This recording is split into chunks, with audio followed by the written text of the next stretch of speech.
Nosso linguajar, se fosse para parafrasear, deveria ser: foi mal, né? Foi mal. Isso demonstra que a gente está sentindo pelaquela pessoa da qual a gente está se dirigindo. Diferente de todos os profetas, meus irmãos, Miqueias, ele tem um sentimento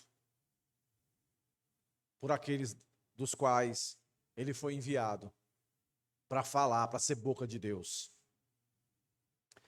Na nossa cultura, o que a gente mais vê nos telejornais, na internet, são as pessoas sedentas por justiça.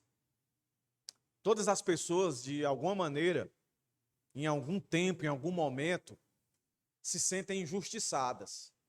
E elas querem que se faça justiça sobre a sua injustiça.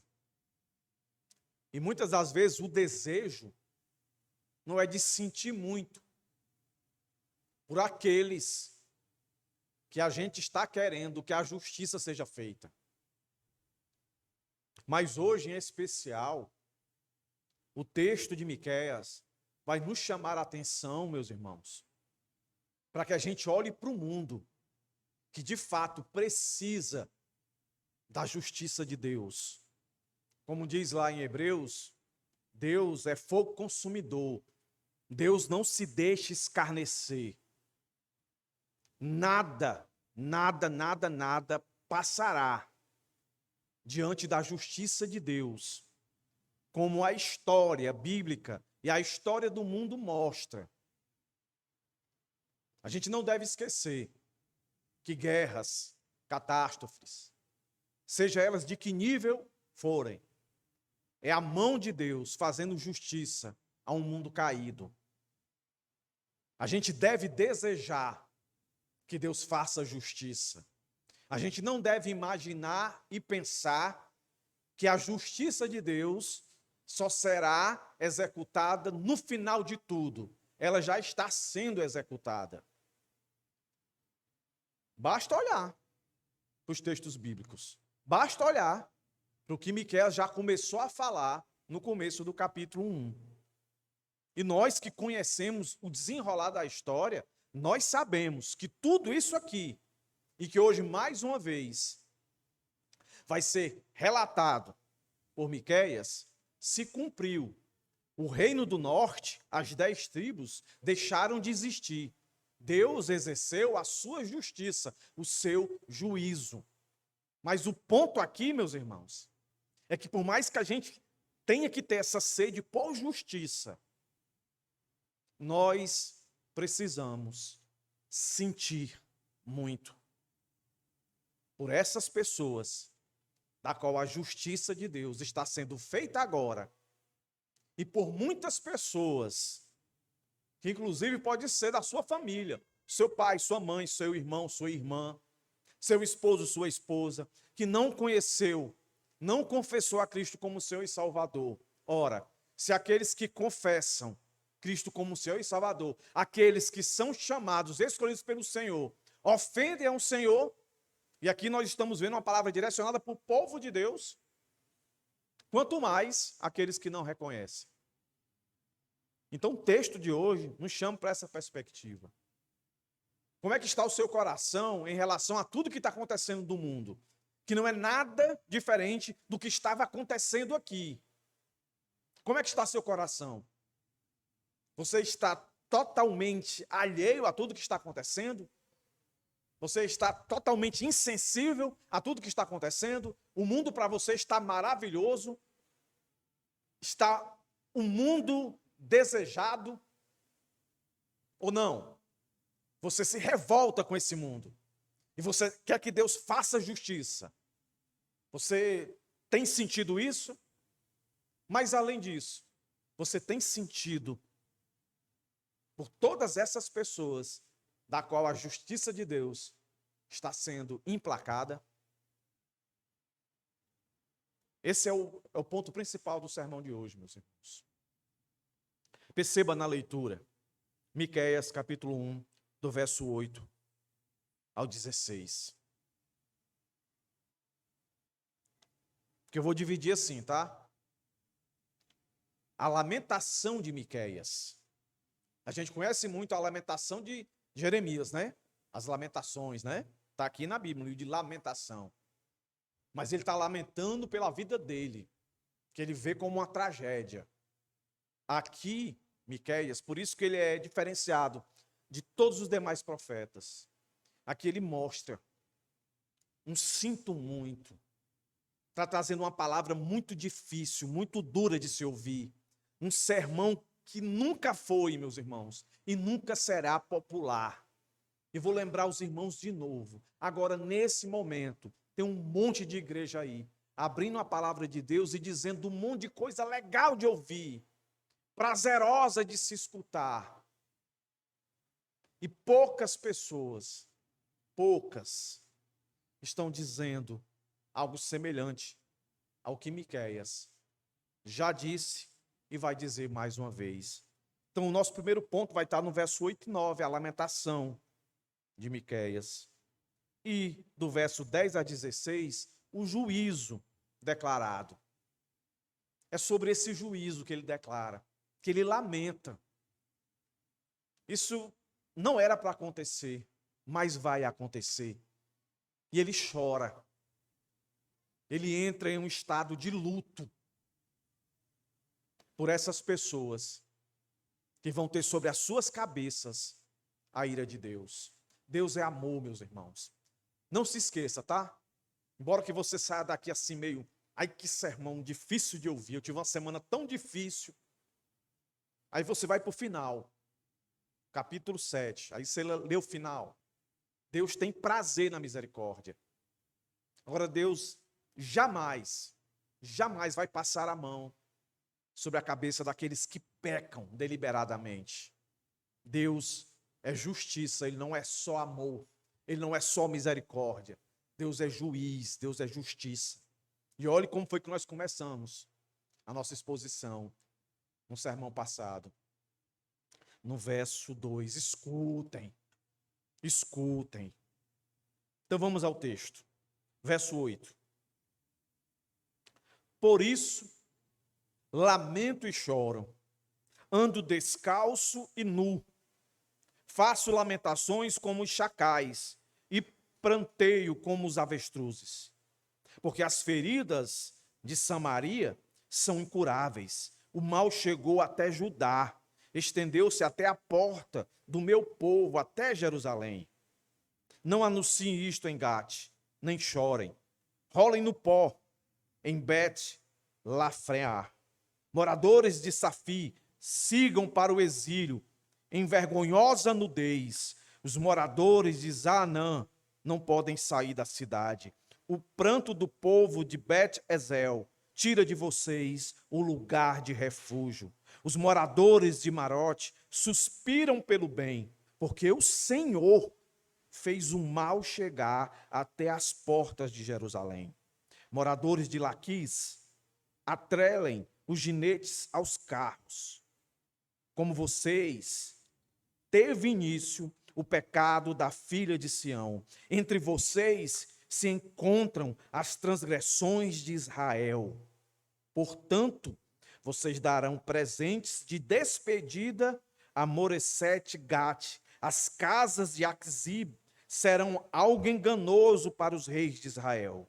Enviarei ainda quem tomará posse de vocês, moradores de Maressa. A glória de Israel chegará até Adulão. Cortem os cabelos, rapem a cabeça por causa dos seus filhos queridos. Alarguem a sua calva como a águia, porque esses filhos serão levados para o cativeiro.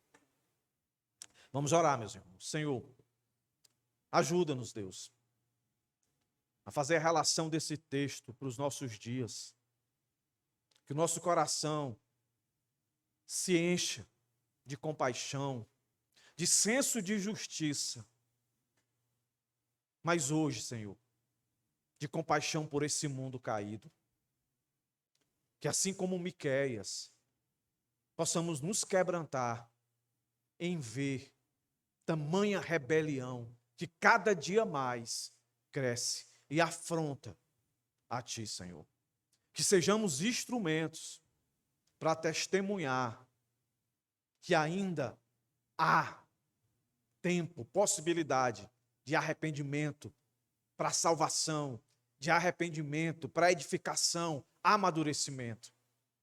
Ó Senhor, perdoa os nossos pecados, nossas falhas.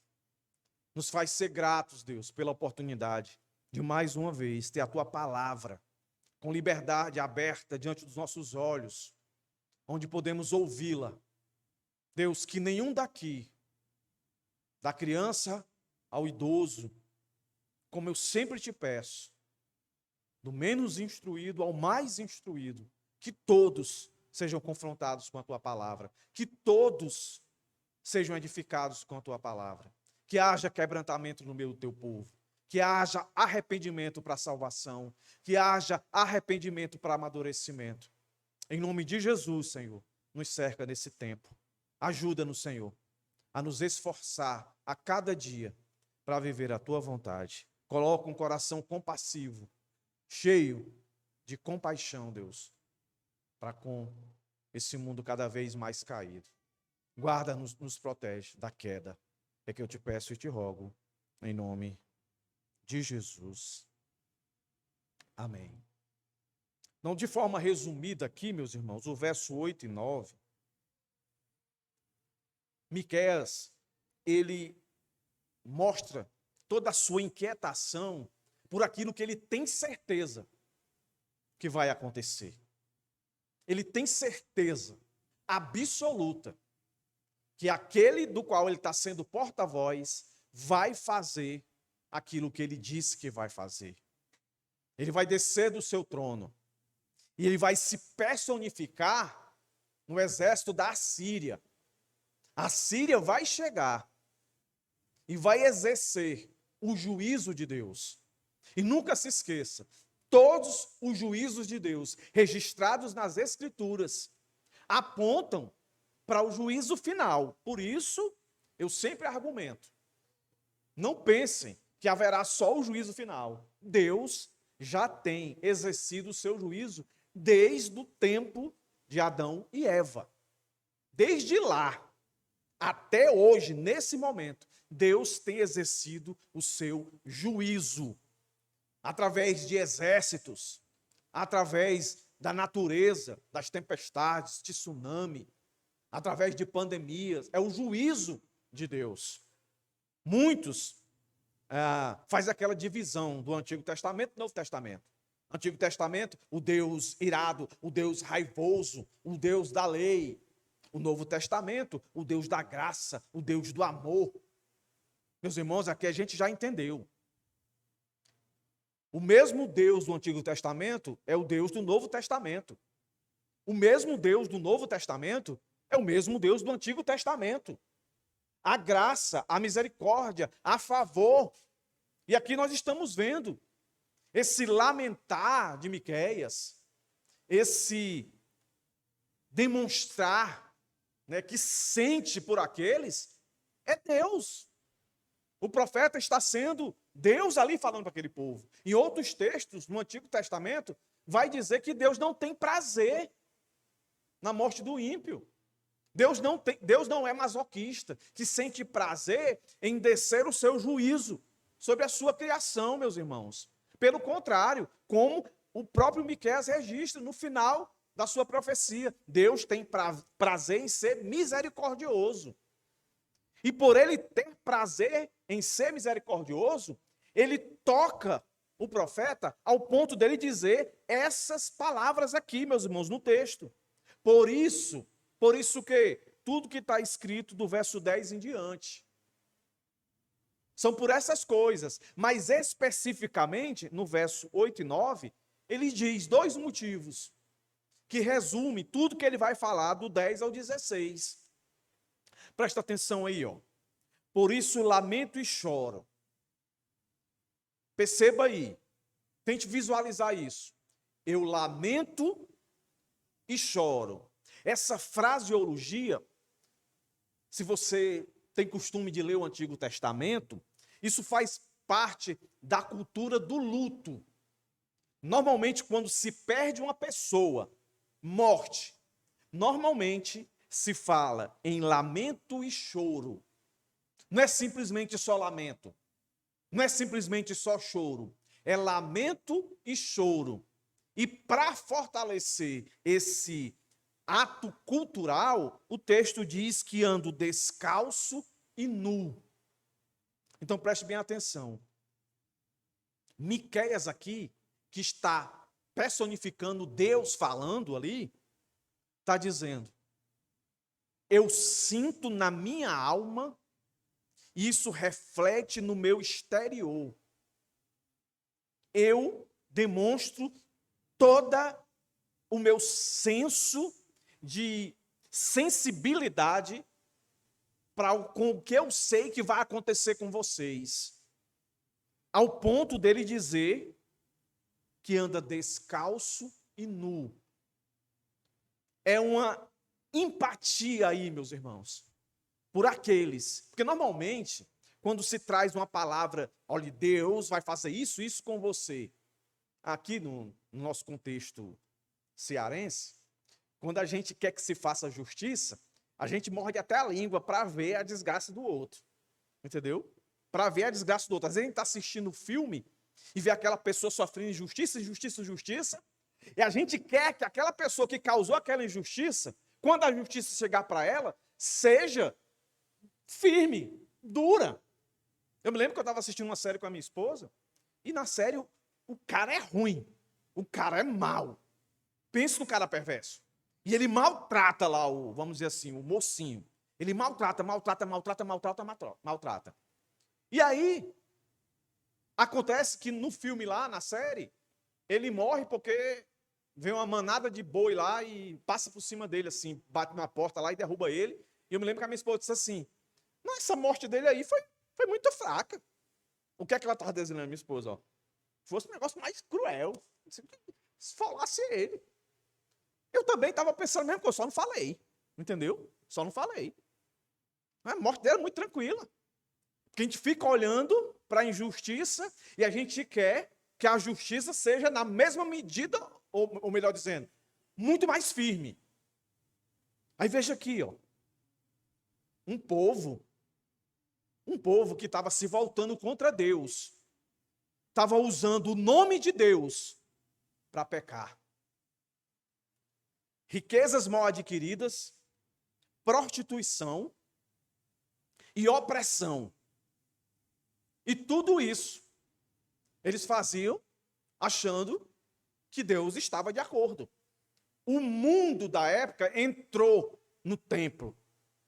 Eles iam para o templo adorar a Deus, fazendo todo tipo de depravação. Tudo aquilo que ofende a Deus. O Senhor Deus deixou 2 mandamentos, que resume todos os outros. Amar a Deus sobre todas as coisas, amar o próximo como a ti mesmo. Que era o que eles quebraram na sua prostituição, na sua avareza, no seu desejo pelo prazer. Eles passavam por cima de tudo e de todos. E faziam isso, cultuando a Deus. O que é que esse pessoal merece? Ser fulminado. Mas aqui aparece para nós. A gente não deve desejar só a justiça. A gente tem que olhar e dizer assim: meu Deus, eu sinto por vocês.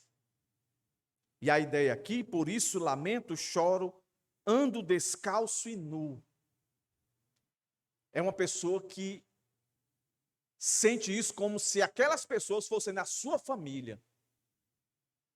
Quando você chega no velório, não é? Se for um velório de gente ímpio, as pessoas que estão mais ali em desespero, em choro, em lamento, você percebe logo.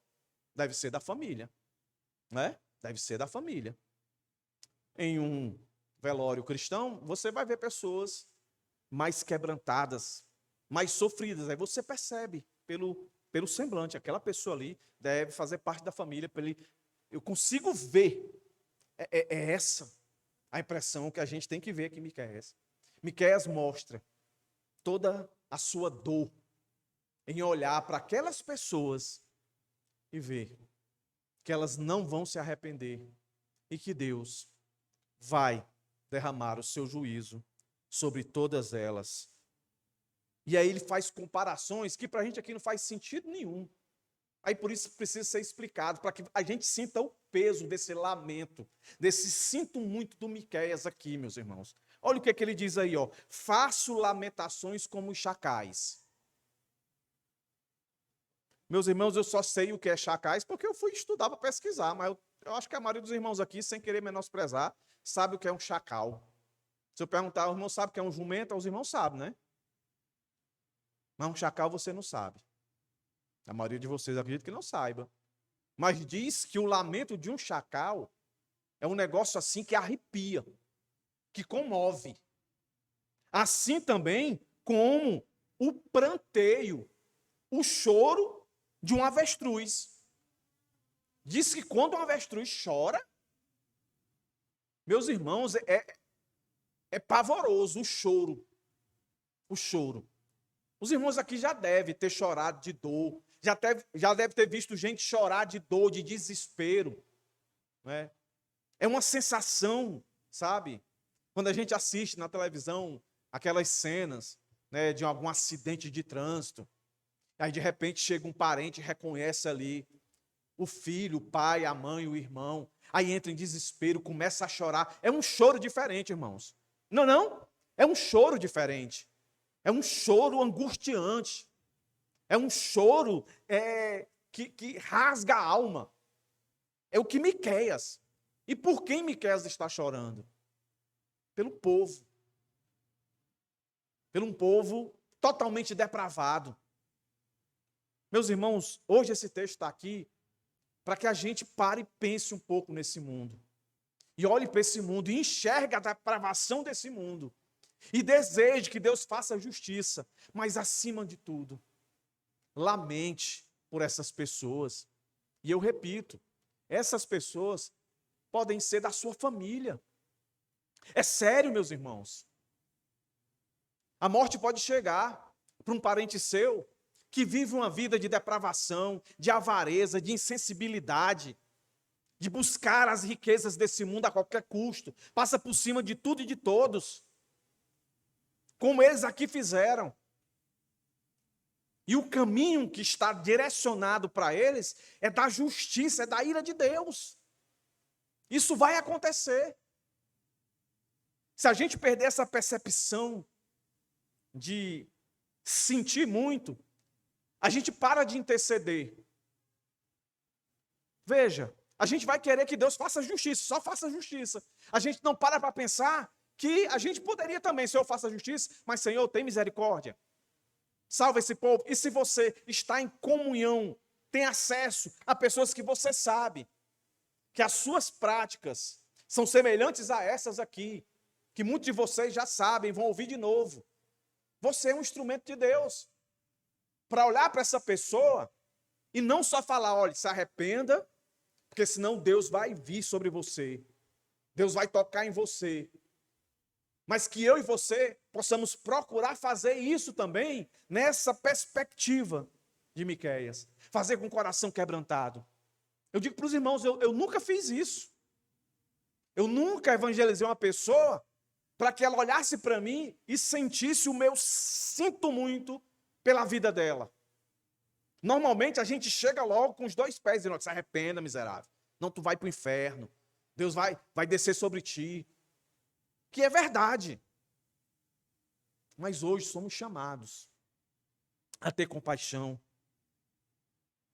Eles, quando escutam isso, certamente viram não só a fala, mas a imagem de um profeta que estava completamente envolvido na causa. Não era um profeta soberbo, não era um profeta insensível, era um profeta que via o que estava acontecendo, tinha consciência da depravação, mas demonstrava compaixão. Verso 9, ele vai dizer duas coisas que resumem tudo que vai ser dito do verso 10 em diante. que é o lamento, que é o juízo declarado. O motivo desse lamento mais abrangente. Primeiro ele diz, a constatação. Sabe por que eu sinto tanto por vocês? Porque as feridas de Samaria são incuráveis. Feridas aí, entendam, os pecados deles. Que era essa tríade, tá? Prostituição, idolatria e opressão. Era essa tríade. Idolatria, prostituição e opressão. Lembra que eu falei no sermão passado? Todos os cultos que eram professados, dedicados aos deuses, por si só já era idolatria. Mas todos eles estavam associados à prostituição, à promiscuidade. Vou lembrar os irmãos de novo. Eles iam ao templo e tinham relações sexuais explícitas para todo mundo ver. Todo tipo de relação sexual. Hétero, homo, de todos os tipos. Alguns até dizem que práticas pedófilas. Acontecia de tudo no momento de culto e adoração a Deus. Aí você consegue perceber o quanto Deus é misericordioso, o quanto Deus dá oportunidade para que haja arrependimento. Você consegue perceber isso, meus irmãos? Isso não foi uma vez nem duas vezes. Miqueias é conterrâneo de Amós, de Oséias. É só você ler. As mesmas coisas. As mesmas coisas. A grande maioria não se arrependia. Sempre ficava um ou outro remanescente. Sempre ficava. Por isso a expressão no Novo Testamento de perseverança dos santos. O santo que é de verdade, mesmo que ele peque, ele se arrepende, ele se levanta. Ele se coloca em obediência a Deus. Então a primeira coisa que mostra esse lamento dele é ele dizer: os pecados de vocês são incuráveis porque vocês não se arrependem. E outra coisa, ele vai dizer: vocês influenciaram tanto Reino do Norte, as 10 tribos. Quando você lê 1 Reis e 2 Reis, está lá a história do Reino do Norte e do Reino do Sul. Judá, tribo de Benjamim, as duas, que formam as 12. Se separaram depois de Salomão, né? Antigamente era uma só, pois separaram. Aí se você ler 1 Reis, 2 Reis, você vai perceber que do Reino do Norte não teve um rei bom. Todos foram idólatras. Todos levaram o povo de Deus a prevaricar contra Deus. No Reino do Sul, a maioria foram bons. A maioria. O Reino do Norte, além de não se arrepender dos seus pecados, como disse Amós, eles influenciaram Judá. E Amós, quando na sua profecia de Judá, presta atenção, não copia as coisas do Reino do Norte, não copia. Senão você, a semelhança deles, vão receber o juízo. E de fato vão receber. Vão ser levados pelos caldeus. Mas aqui o texto está dizendo: além de vocês não se arrependerem, vocês influenciaram Judá, Jerusalém. Lembre-se que o Reino do Norte fizeram um bezerro de ouro para adorar. Começaram a praticar tudo aquilo que o mundo acreditava ser um meio para ter prosperidade, segurança e estabilidade. Todas as vezes que o homem busca, grave isso na sua vida aí, Se eu fosse você, anotava. Porque todos os dias quando você acorda, é isso que o mundo quer que você faça. Todas as vezes que você for buscar prosperidade, segurança e estabilidade nas coisas do mundo, você vai afrontar a Deus. E pastor, onde é que eu devo buscar então? Porque eu preciso de prosperidade. Eu preciso me sentir seguro. Eu preciso me sentir estável. Está em instabilidade. Você não tem que procurar em coisas, mas numa pessoa. Se você procurar em uma pessoa, que é Deus, na pessoa de Cristo, a sua palavra, você vai saber lidar com a prosperidade, você vai saber lidar com a segurança, você vai saber lidar com a estabilidade. O inverso, você coloca Deus de fora. E nesse caminho, colocando Deus de fora, não tem outra coisa a fazer. Você vai se submeter àquilo que mais ofende a Deus. A idolatria e a insensibilidade ao próximo. O que tem de crente insensível não é brincadeira. O que tem de crente que abraça esses ensinamentos de coach aí. Né? Tem um indivíduo aí, né? Um tal de não sei o que, Massal, que diz que é crente. Pelo amor de Deus, meus irmãos. Você não precisa ler muito a Bíblia, não, para olhar para um cara daquele e perceber que é um charlatão. É um cara que está te oferecendo prosperidade, é um cara que está te oferecendo segurança, é um cara que está te oferecendo estabilidade para que a ira de Deus se estabeleça sobre a sua cabeça. Entendeu? Se estabeleça. Olha, você que é crente, lembre de Mateus 6. Lá o texto vai dizer, quem corre atrás dessas coisas, de estabilidade, de prosperidade, de segurança, é o ímpio. Porque ele não tem Deus como pai. Não tem Deus por pai. Deus está aqui na sua palavra e sempre disse para todos nós, eu tenho cuidado de vocês. Eu sustento vocês. Se eu dei a vida a vocês. Ora, o argumento do maior para o menor. Se eu dei a vida a vocês 2 vezes, tá? Deus deu a vida 2 vezes. Deu a vida mesmo para você respirar e deu a vida eterna. Se eu dei isso para vocês, eu não vou dar as outras coisas que você necessita. Aí você corre feito desesperado, igual ao mundo. Aí você, o crente, que era para ser influência para o mundo, é influenciado. Foi isso que aconteceu com o povo de Deus.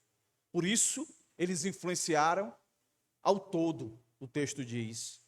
O mal chegou até Judá, estendeu-se até a porta do meu povo, até Jerusalém. É isso que está acontecendo.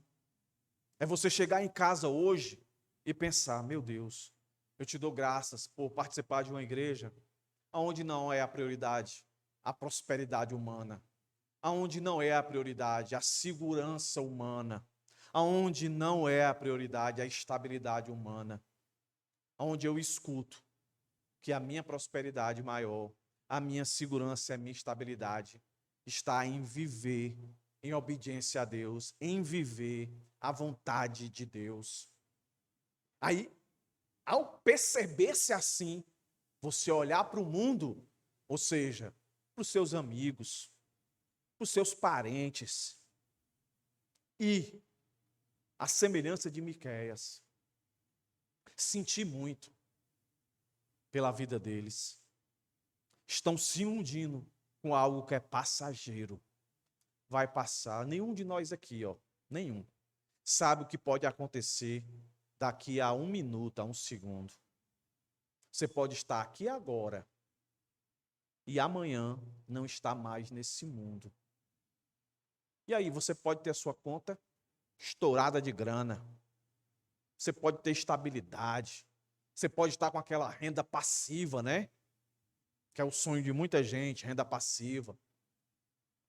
Você não trabalha mais, ela trabalha para você. E aí, como diz Salomão, vai ficar para quem nunca deu, aí é a interpretação minha, tá? Nunca deu um prego na barra de sabão. Vai ficar. E aí você, onde você estará depois disso? Aí pense, onde estará seu pai, sua mãe, seu amigo de trabalho, seu colega? Você não lamenta por isso? Quando muito você só pede justiça, mas eu acredito em observar que muitos cristãos hoje estão tão anestesiados com as coisas do mundo que ele nem pensa em justiça de Deus, quanto mais sentir pelos pecados não arrependidos do mundo. Vive tanto o seu eu quero isso, eu vou batalhar por isso e tal e tal.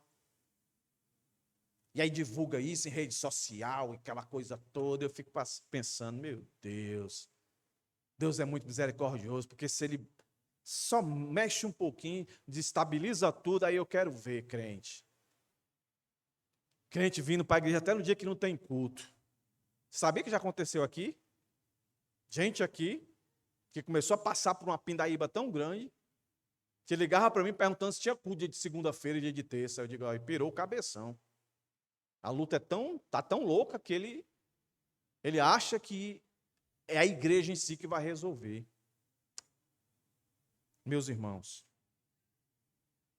lamentemos assim como Miqueias, o mundo está horrível. O mundo está como aqui. As pessoas totalmente se depravando. A gente vê coisa hoje que 20 anos atrás a gente dizia assim, não, se isso acontecer é o final dos tempos.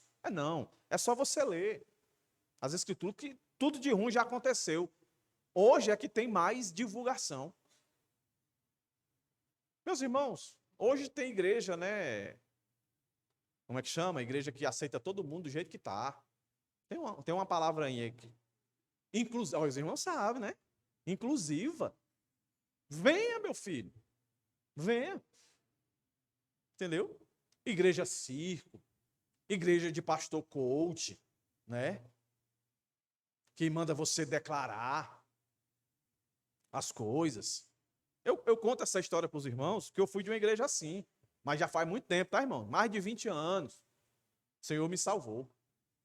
Né? Eu me lembro que eu ia para algumas conferências e congressos com o meu líder. E no estacionamento ele mandava eu colocar a mão nos carros. Mas não num Fusca, numa Brasília. Só carrão. E eu declarar. Ai, trabalhar, vagabundo. Porque ter carro vai estudar, meu irmão. Vai trabalhar, vai saber lidar com dinheiro. Entendeu? Peço sabedoria a Deus, que a riqueza vem. Não acredite nessas babaquices aí não, de ir para concessionária, profetizar, ficar rodeando. Concessionária, eu declaro que eu vou comprar meu carro zero. Eu acho ridículo isso, crente envolvido com essas coisas, com pirâmide, sabe? Eu oro para que Deus tenha misericórdia. Eu lamento muito, entendeu? A Bíblia vai dizer, você quer ganhar dinheiro, riqueza é dom de Deus. Trabalhe, entendeu? Não acredite em dinheiro fácil, em ganhar fácil. Não acredite. Dinheiro custa suor, custa empenho, custa esforço. Desconfie. Se te oferecer a oportunidade que o dinheiro vai cair fácil. Desconfie. Desconfie. Nosso segundo ponto. Mas antes, o que Miqueias está fazendo aqui é a semelhança do que Jesus fez. Eu não podia deixar de falar isso. Eu quero ir para 2 textos aqui para os irmãos. Mateus capítulo 23. Abre aí. Miqueias nunca viu Jesus. Deve ter visto, deve estar vendo agora, né? Porque está lá com ele. Mas, diferente de nós aqui, que já conhece a promessa, tudo. Jesus veio, morreu, ressuscitou. Mas olha aqui. Mateus 23. Verso 37. O que é isso aqui? Jerusalém, Jerusalém. Você mata os profetas e apedreja os que são enviados. Quantas vezes eu quis reunir os seus filhos, como uma galinha junta os seus pintinhos debaixo das asas, mas vocês não quiseram. Eis que a casa de vocês ficará deserta, pois eu lhes afirmo que desde agora não me verão mais, até que venha a dizer, bendito que vem em nome do Senhor. Aqui é o lamento de Jesus. Jesus olha para Jerusalém e diz, sinto muito. Mesma coisa de Miqueias, sinto muito.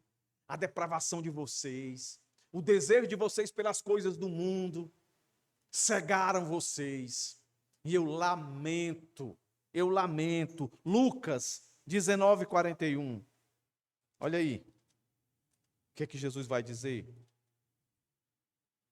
Lucas 19:41.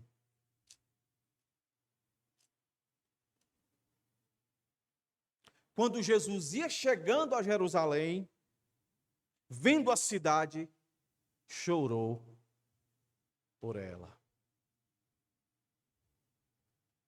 A gente tem várias expressões de um Deus na pessoa de Cristo, chamando raça de víbora. Vocês são demônio. Entendeu? Vocês estão me seguindo só para encher a barriga. Não vou dar nenhum sinal a vocês, não. O sinal que eu vou dar, aí ele cita o Jonas. Mas aqui, Jesus, ó, eu lamento, eu choro. Meus irmãos, nós temos que querer, repito, que Deus faça justiça, Deus está fazendo. Mas nós precisamos lamentar por esse povo tão depravado, falar para eles, mostrar a eles a nossa indignação, mas ao mesmo tempo o nosso lamento pela vida que eles vivem. Porque senão o juízo é certo. Aí do verso 10 ao 16, com a habilidade que Deus deu a Miqueias, perceba que ele usou figuras de linguagem da natureza, né? Ele usou os chacais, a lamentação dos chacais, e ele usou o planteio das avestruzes. Agora ele vai fazer uma associação do verso 10 até o 16, em forma de trocadilhos. Cada cidade dessa aí, ela tem um significado.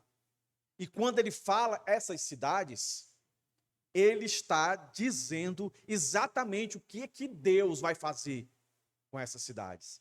E é interessante também que ele vai recorrer a um paralelismo com alguém muito conhecido e famoso para todos eles, tanto a tribo, né, que era 10 do Reino do Norte, como a tribo que era do Reino do Sul, que até então era governada por quem?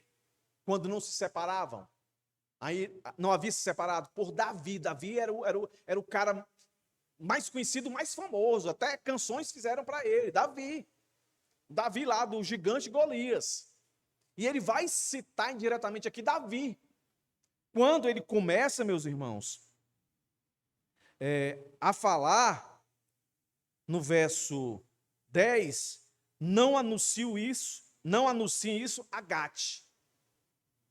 Gate é a cidade dos filisteus. É onde Davi derrubou o gigante. E perceba que lá no final, no verso 15, no finalzinho do verso 15, ele fala, chegará até Adulão. É uma referência àquela caverna, onde Davi se escondeu fugindo de Saul. E a correspondência aqui é da perseguição que Davi sofreu.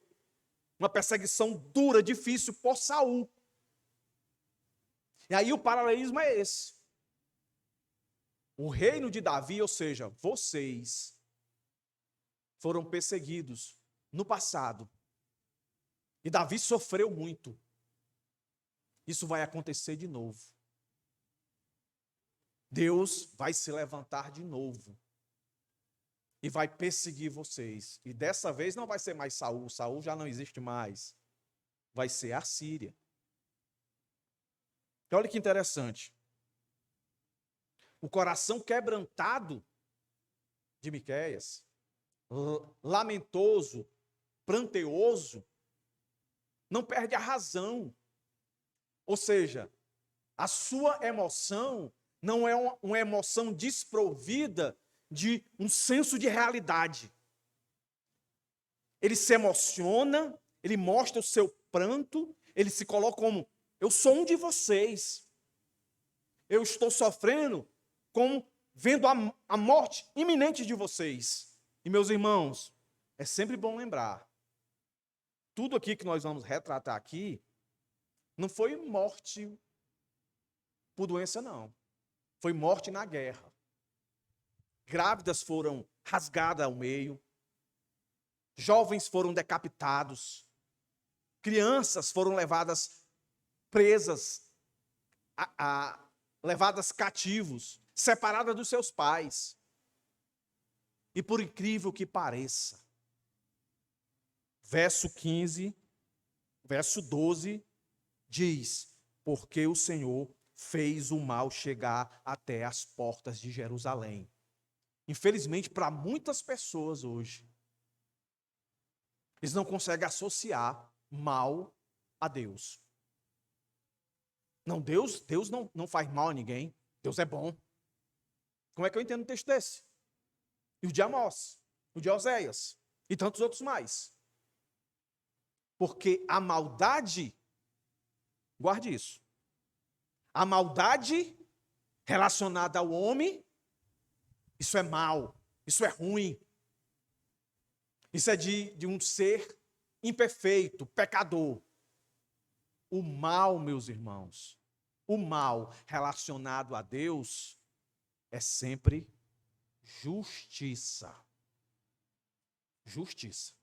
Todas as vezes que você lê, e Deus fez o mal, como aqui, lê em outro canto, Deus fez justiça. Deus é o criador do mal? É um grande debate. Não. O homem é o responsável. Mas Deus é soberano. Como explicar isso? Não sei. Mas o que eu sei é que todas as vezes que a Bíblia fala isso aqui, porque o Senhor fez o mal chegar até as portas de Jerusalém. Eu vou entender e você deve entender, é que Deus fez a justiça chegar. Por isso eu digo para os irmãos, justiça é juízo de Deus. Começou lá em Adão e vai terminar por completo. Um dia que ele pessoalmente, aí ele não vai levantar um reino, ele mesmo, lê Apocalipse, ele mesmo, lê Mateus 24, 25, ele mesmo vai vir resolver de uma vez por todas. Não vai mandar mais intermediário, tá? Mas ele faz isso. Então veja aí, ó.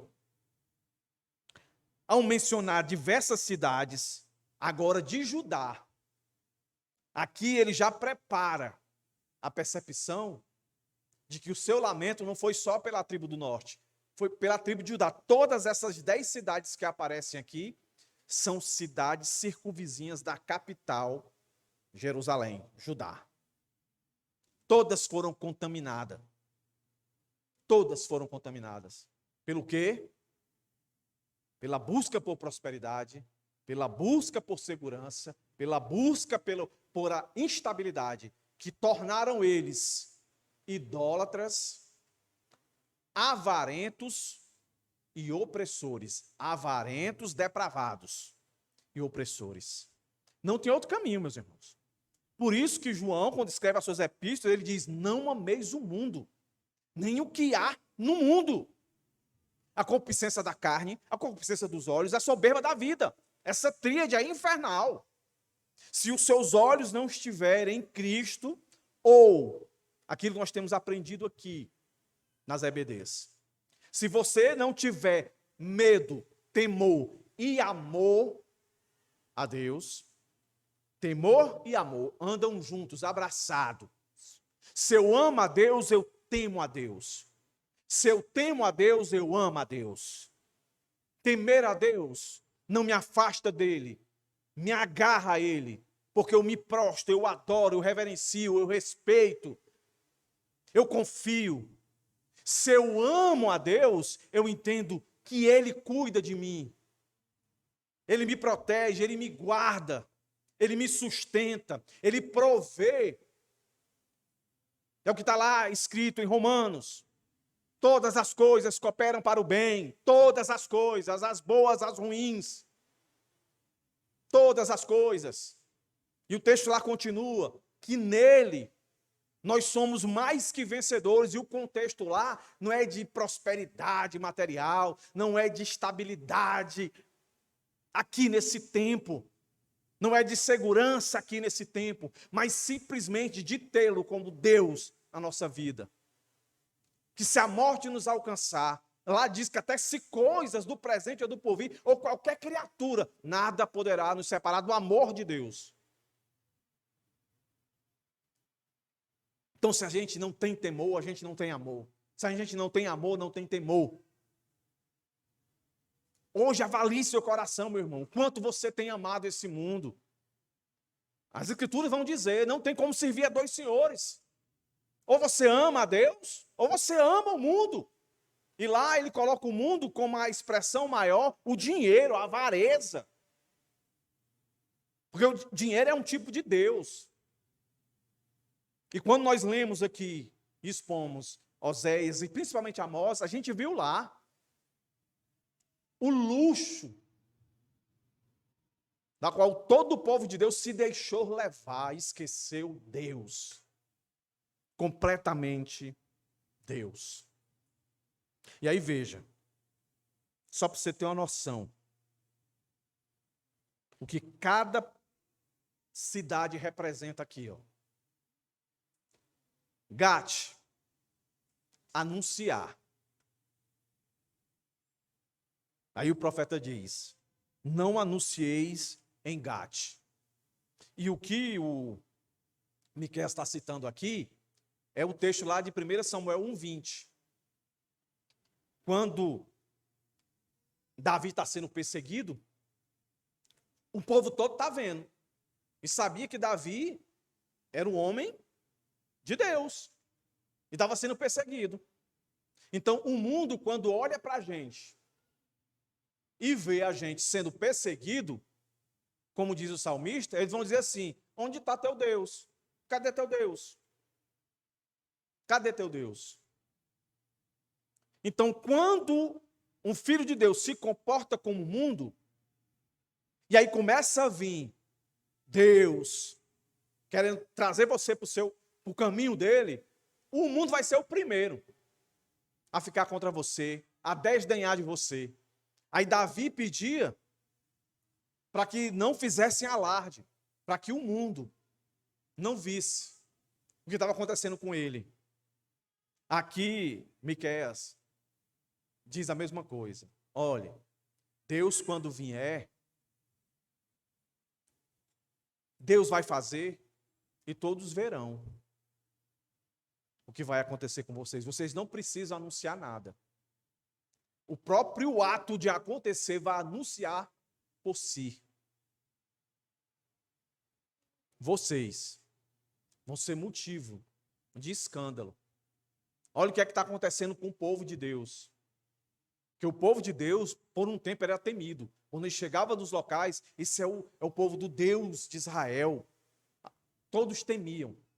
Mas devido eles se permitirem a deixar a influência do mundo pagão à sua volta entrar, foram perdendo essa autoridade. E o texto vai falar também de Bet Leafrã, que quer dizer casa do pó. Então, casa empoeirada. Está querendo dizer, olha, o que vai acontecer com vocês vai ser tão grande que vocês vão ter que se colocar envolvidos no pó, que é a ideia de lamento, de luto. Vai ser um negócio tão mortal que vocês vão gemer, vão gritar.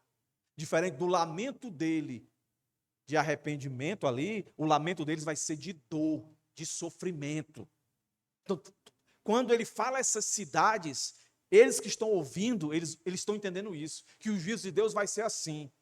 Vão ficar calados. E quando forem falar alguma coisa, vão gemer. A tristeza vai ser muito grande. Vão se colocar debaixo do pó. Vão ser humilhados. Aí vem a outra cidade, a terceira, Safi, que significa agradável, bela ou vista esplêndida. Aí o que é que o texto diz? Sigam, verso 11, ó. Sigam para o exílio em vergonha e nudez. Vocês vão ficar nus. Não vão ser vistas como lindos, bonitos, bem vestidos, prósperos, com estabilidade. Tudo vai cair por terra. A Síria vai chegar, a Síria vai ser o instrumento de Deus para acontecer isso. Vai fazer isso, vai tirar a beleza do rosto de vocês. Aí vem a outra cidade, Zaná, que significa sair, mas o povo não poderá sair por causa do perigo. Vão se esconder. Sair aí, entenda como liberdade. A cidade tinha um nome de liberdade. Podia fazer o que queria, ir para onde queria, mas agora não. Vão ser presas. Não pode sair da cidade, os moradores de Zaná. O pranto do povo de Bet-Ezel significa casa de extração, ou também amarga, da ideia de calamidade. Por isso, pranto. Tira de vocês o lugar de refúgio. Vocês acham que é seguro? O nome de vocês traz esse peso, né? Segurança. Nenhuma. Lembra do tripé? Estabilidade, prosperidade, segurança. Acabou. Tem mais não. Não vão ter mais. Aí ele vem para outra cidade. Marote. Amarga ou amargura. Calamidade. Então a ação da Síria, que a gente viu quando estávamos expondo Jonas, a Síria era o povo mais cruel já registrado nas Escrituras. Perverso. Perverso. Matava com crueldade. Matava, como eu posso dizer, com tortura. Tinha prazer em ver a pessoa morrer aos poucos. Deus está dizendo, vai ser amargo. Aí vem a cidade Laquis. E aqui é interessante. O Senhor vai dizer assim: moradores de Laquis, atrelem os ginetes aos carros. Ginetes aqui pode ser traduzido também como cavalos. Com vocês, olha aí, teve início o pecado da filha de Sião. Entre vocês se encontraram as transgressões de quem? Israel. Qual era a transgressão de Israel? Idolatria, prostituição e opressão. O Senhor está dizendo, vocês são conhecidos por ter os cavalos velozes, que vocês são conhecidos também por ter um exército potente, um exército que tem acesso rápido nas estratégias. Dessa vez, não vai funcionar. Os cavalos de vocês vão usar para fugir, não para guerrear. Tamanho pânico. Tamanho a desgraça. Tamanha calamidade que vai vir sobre vocês. Nessa hora, imagine. Cadê o povo tão próspero? Cadê o povo tão seguro? Cadê o povo tão estável, numa estabilidade? Foi-se. Acabou. Já era. E aí os deuses que ele adoravam, cadê? Se Deus é por nós, como diz a palavra de Deus, quem será contra nós? Agora, se Deus é contra nós, valei-me.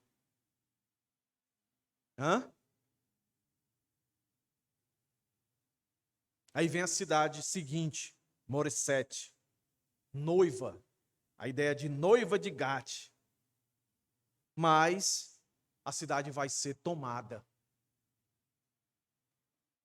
Vai ser tomada. Sequestrada. Olha o que o texto diz, Portanto, vocês darão presentes de despedida a Moresete e Gate. vai ser tirado. Aí vem a 9ª cidade, Aquisibe, que é a ideia de engano. Essa é uma palavra usada especialmente para pequenos riachos que dependiam das chuvas para ter águas e que por isso enganavam os sedentos que se ao encontrá-lo não podia saciar sua sede. Parecia, mas não era. Dava um ar de que poderia ser de benefício, mas não era. Ou seja, uma cidade que parecia ser segura, estável, mas não era. E aí vem a última cidade, Maressa. Enviarei ainda, verso 15, quem tomará posse de vocês, moradores de Maressa. Cidade de conquista era o seu nome. Mas aí o Senhor está dizendo, você vai ser conquistada. Não é você que vai conquistar mais. Você vai ser conquistada. E aí o Senhor, pela boca do profeta, prepara e diz, Judá, assim como vai ser muito difícil para o Reino do Norte, vai ser difícil para vocês também. Aconselho vocês a entrar em luto, a entrar em desespero, porque o que vai acontecer vai ser difícil para vocês. Olha aí. Cortem os cabelos e rapem a cabeça. Isso aqui é um sinal de desespero, meus irmãos. De luto.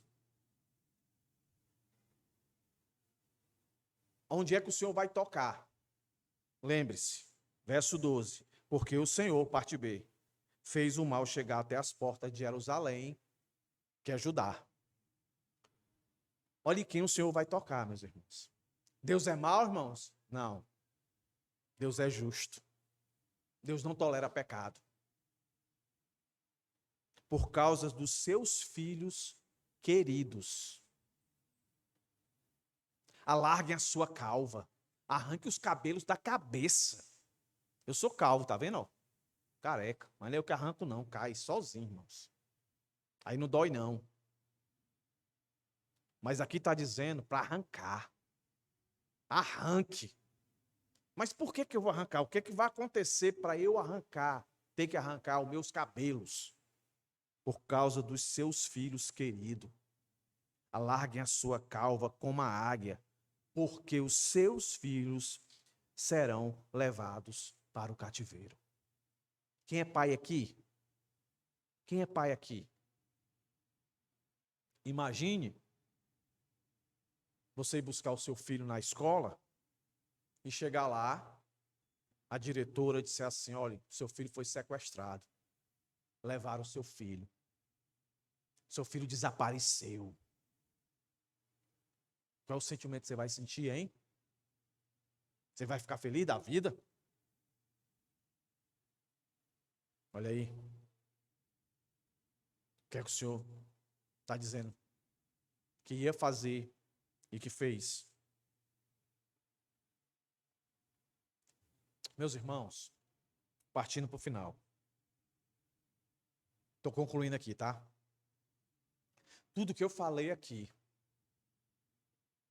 é Deus dizendo para nós aqui. Eu não tenho prazer de castigar. Eu não tenho prazer de punir. Mas eu sou justo. E diante que os meus olhos veem a injustiça, eu não trato a injustiça com misericórdia. Eu trato a injustiça com justiça. Mas, eu tenho prazer na misericórdia. Por isso o texto começou dizendo, eu lamento Eu choro, eu pranteio. Meus irmãos, é Deus dizendo para nós aqui. Ainda há tempo para aqueles que estão próximos de nós, ou nós mesmos, nos arrependermos dos nossos pecados. De dizer para Deus: Senhor, ajude-me a vencer os meus pecados, seja qual for, meus irmãos, seja qual for. Mas, ao contemplarmos as palavras de Miqueias, meus irmãos, somos confrontados com a realidade da inevitabilidade do juízo diante do pecado persistente. A lamentação de Miqueias, a tristeza, não são apenas tristezas que a história mostra para nós, que ecoam através dos séculos. Ela está convocando a eu e você a fazer uma reflexão desse mundo. Esse mundo precisa de justiça? Sim. Mas nós precisamos, dentro desse tempo que se chama hoje, lamentar por esses que insistem em confrontar a Deus com sua vida. Segundo Miqueias, meus irmãos, quando ele diz isso aqui, no verso 13, moradores de Laquis, atrelem os ginetes aos carros. Com vocês teve início o pecado da filha de Sião. Entre vocês se encontraram as transgressões de Israel.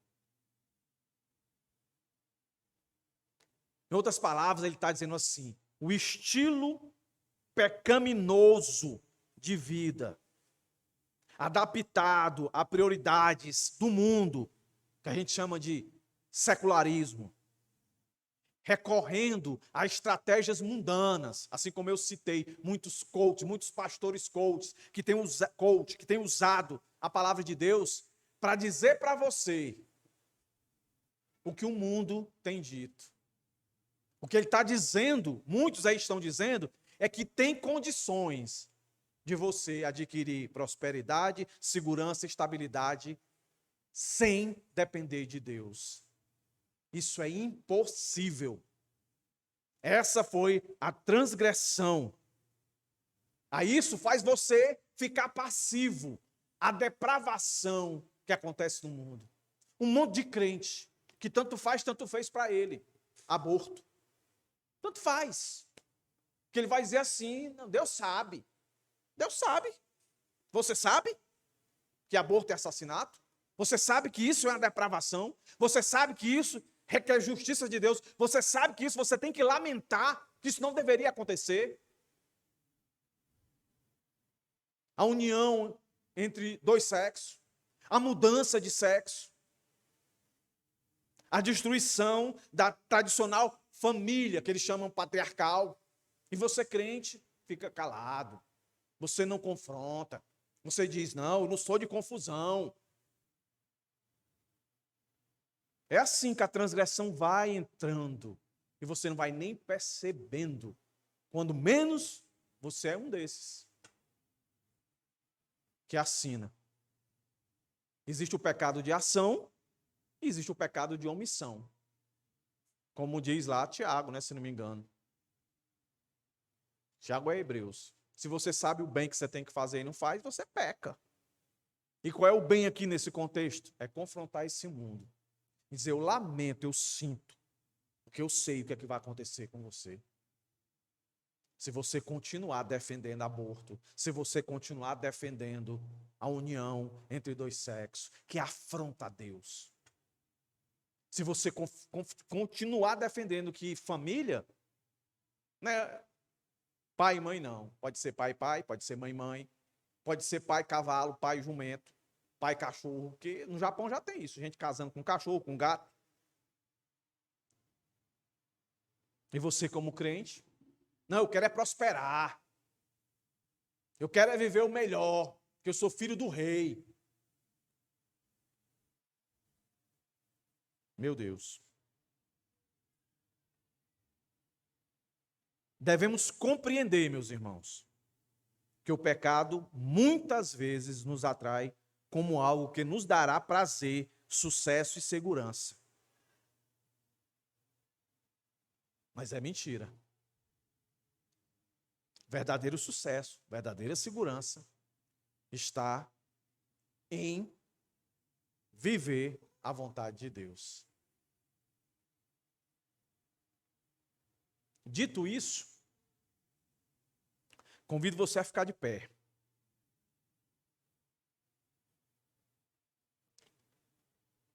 Para orarmos. E a minha oração vai ser para que você saia daqui hoje com um olhar diferente para o mundo.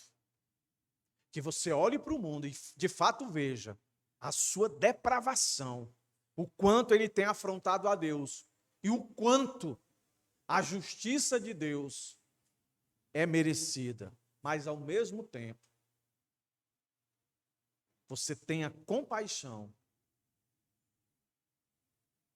e pregue arrependimento. Porque diferente de Miqueias, Miqueias aqui sabia que o reino do norte, capital Samaria, ia ser aniquilado. Não existe mais. Hoje existe Jerusalém e Judá, mas procure, não existe mais nenhuma mais das 10 tribos do reino do norte. Mas nós aqui não sabemos se o Senhor vai destruir amanhã o seu pai, sua mãe, seu irmão, sua filha, seu filho, seu colega de trabalho, seu patrão, que você sabe que é mundano, você sabe que ele vive nesse tripé, prosperidade, estabilidade, segurança, totalmente humana, as coisas do mundo, ele não leva Deus em consideração, Deus é apenas um nome, quando muito uma luz. Na oportunidade que Deus lhe der, confronte, não se acovarde. Na oportunidade que Deus lhe der, mostre o seu lamento para essa pessoa. Que, repito, a gente não sabe se Deus já decretou derramar seu juízo sobre o seu coração aqui nesse tempo, nessa hora. Então, cabe a nós lutar para que a salvação chegue para nesse tempo que vivemos. Oremos. Senhor, sê conosco, Deus. Dai-nos coragem. Dai-nos coragem e vigor. Assim como tu deu a Miqueias, a Amós, a Oséias, a Isaías, Jeremias, a tantos, a Paulo, a Pedro. Ó Deus, tem misericórdia desse mundo. Nos faz, Senhor, de fato enxergar a depravação desse mundo.